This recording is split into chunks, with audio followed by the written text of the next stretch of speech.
রাসূল ডাকতেছেন, সাহাবীরা রে, আমার এই শহীদদেরকে দাফন করে দাও। শর্ত হলো গোসল দিও না, রক্তমাখা জামা কাপড়গুলো পাল্টাইও না, এই রক্তমাখা জামা সহ দাফন করে দাও। হাসরের ময়দানে আমি নবী এই শহীদগুলো লইয়া আল্লাহর আরশের কিনারে যাইয়া দাঁড়াবো, দেখাবো আমার উম্মতের মতো কেউ নিয়ে আল্লাহকে পাওয়ার জন্য এইভাবে কষ্ট করেছে।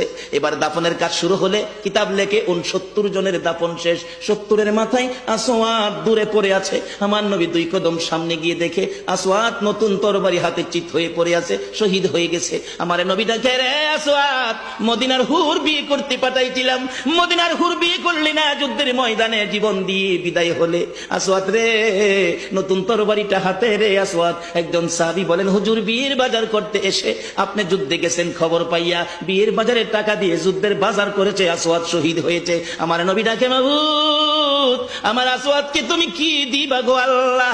মদিনার হুর নিল না, রাসূলের পক্ষ নিয়ে জীবন দিয়ে দুনিয়ার থেকে বিদায় হলো, আমার আসওয়াদকে তুমি কি দিবা গো আল্লাহ? আসওয়াদের লাশটা ধরে ধরে কবরের দিকে নিয়ে আসতেছে। গোসল লাগবে না, কাফন লাগবে না, শুধু দাফন করে দিবে। আমার নবী আসওয়াদের কবরের পাশে দাঁড়াইয়া মুস্কি মুস্কি হাসতেছেন। সাহাবীরা আরজ করেন, ইয়া রাসূলুল্লাহ, এই কবরের পাশে হাসতেছেন কেন, ব্যাপার কি? আমার নবী বলেন, সাহাবীরা রে, আমি যা দেখি তোমরা তা দেখো না রে। সাহাবীরা, হুজুর কি দেখে হাসছেন জানতে চাই।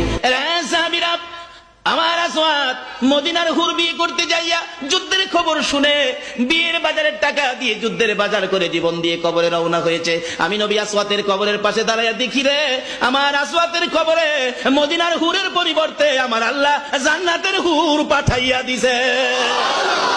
এমন একটা বাজার যদি আমাদের জীবনে হয়ে যায়।